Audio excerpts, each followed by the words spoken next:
सफूरा जरगर, उमर खालिद, देवांगना कलिता, नताशा नरवाल, आसिफ इकबाल तन्हा, शर्जील इमाम।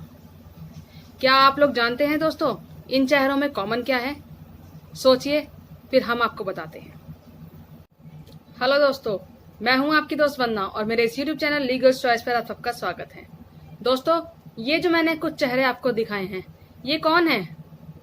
ये उन लोगों में से कुछ एग्जाम्पल्स हैं जिनके ऊपर बिना किसी सबूत के यूएपीए लगा दिया गया, यानी कि देशद्रोह का कानून ठोक दिया गया।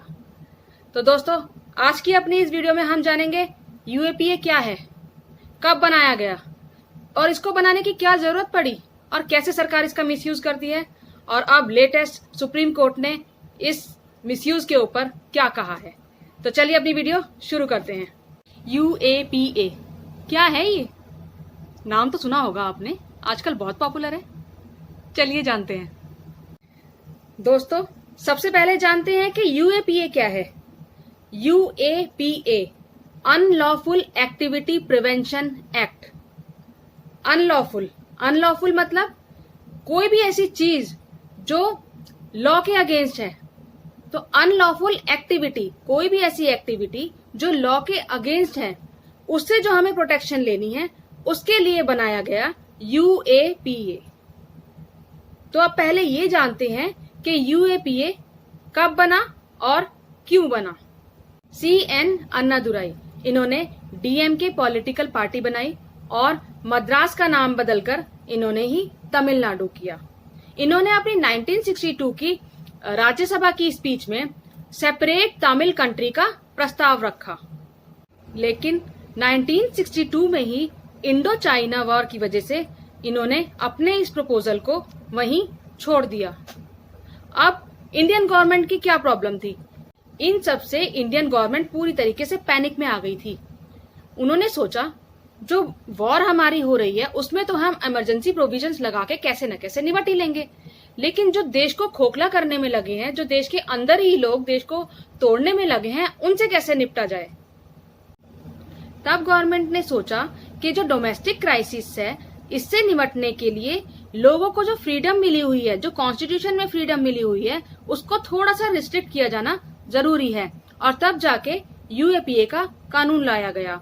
यूएपीए का कानून 1963 में बनकर तैयार हो गया था, लेकिन उसको मंजूरी 1967 में मिली और तब जाके इसको पास किया गया। नेशनल इंटीग्रेशन काउंसिल ने एक कमेटी सेट करी। उस कमेटी ने रिकमेंड किया कॉन्स्टिट्यूशन का 16th अमेंडमेंट एक्ट, और उस एक्ट में 3 फंडामेंटल राइट्स पर रिस्ट्रिक्शन लगाई गई, जिसको रीजनेबल रिस्ट्रिक्शंस का नाम दिया गया। ये 3 फंडामेंटल राइट्स थे: right to speech and expression, right to assemble peacefully, right to form association and unions. UAPA एक एंटी टेरर लेजिस्लेशन है जिसको एनआईए एनफोर्स करती है। एनआईए मतलब national investigation agency. UAPA unlawful activity से डील करता है, जैसे कि कोई भी ऑर्गेनाइजेशन या कोई भी एजेंसी जो देश को तोड़ने का काम करे या किसी भी तरीके के सेपरेशन का काम करे, या फिर जिससे देश की एकता और अखंडता को खतरा हो, ऐसी एजेंसीज के लिए, ऐसी ऑर्गेनाइजेशंस के लिए ही यूएपीए का कानून लाया गया। जब 2001 में कांधार हाईजैक और पार्लियामेंट्री अटैक हुआ, तो उसके बाद 2002 में पोटा का कानून लाया गया। पोटा मतलब प्रिवेंशन ऑफ टेररिस्ट अटैक। लेकिन जब इस पोटा के कानून का बहुत ज्यादा मिसयूज हुआ, तो इसको 2004 में रिपील कर दिया गया। इसी 2004 में यूएपीए का अमेंडमेंट एक्ट लाया गया।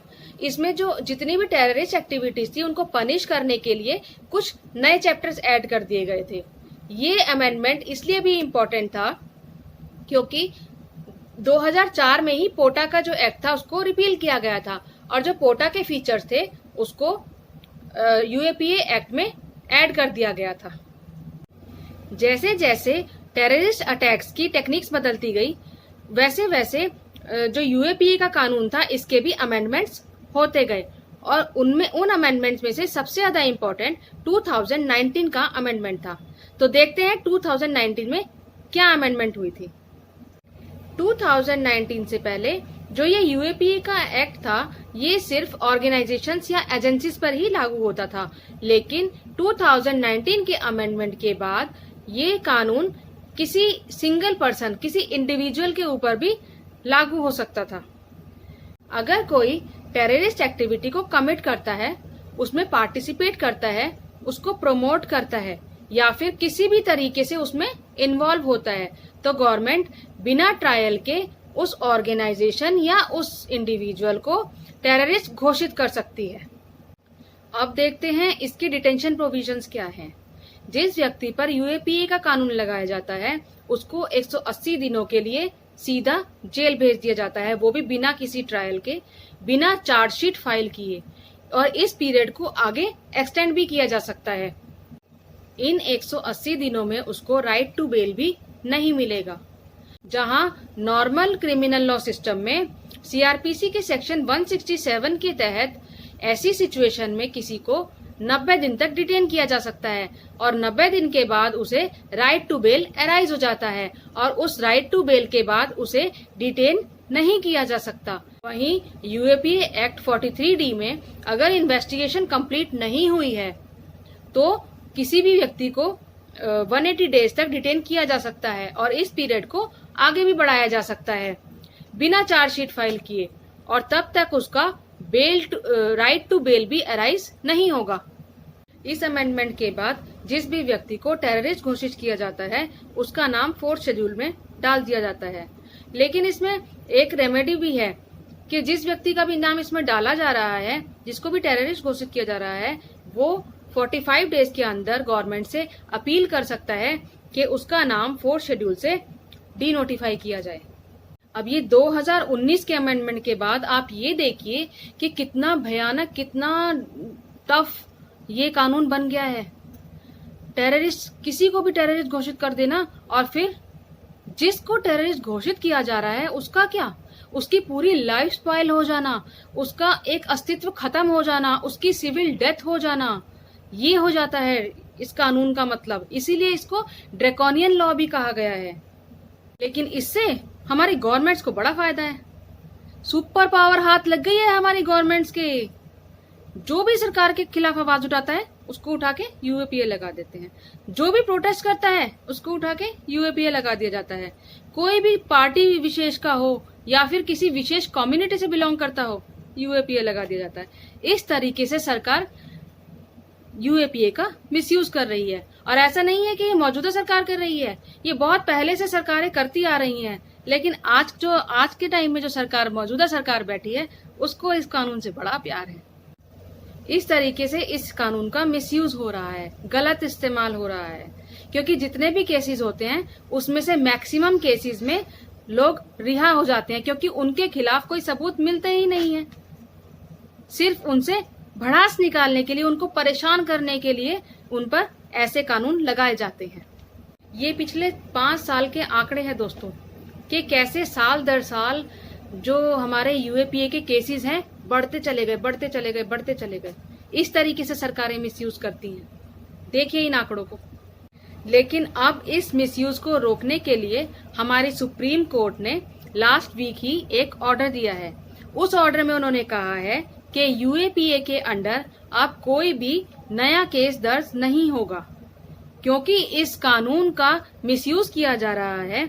इसलिए कोई भी नया केस यूएपीए के अंडर दर्ज नहीं किया जाएगा और जितने भी पुराने केस चल रहे हैं उनको बेल के लिए बेल अप्लाई करने की सुविधा दी जाएगी। दोस्तों, गवर्नमेंट का जो काम है, गवर्नमेंट का काम होता है लोगों को सिक्योरिटी देना, लोगों को प्रोटेक्ट करना। लेकिन सिक्योरिटी के बदले में उनसे उनके राइट्स ले लेना कहाँ तक सही है? इसका जवाब आप मुझे कमेंट बॉक्स में जरूर बताइएगा। दोस्तों, आज हमने पूरे यूएपीए कानून के बारे में जाना। अगर आपको मेरी ये वीडियो पसंद आई हो तो इसको लाइक कीजिएगा, इसको शेयर कीजिएगा और मेरे चैनल को सब्सक्राइब करना मत भूलिएगा। धन्यवाद।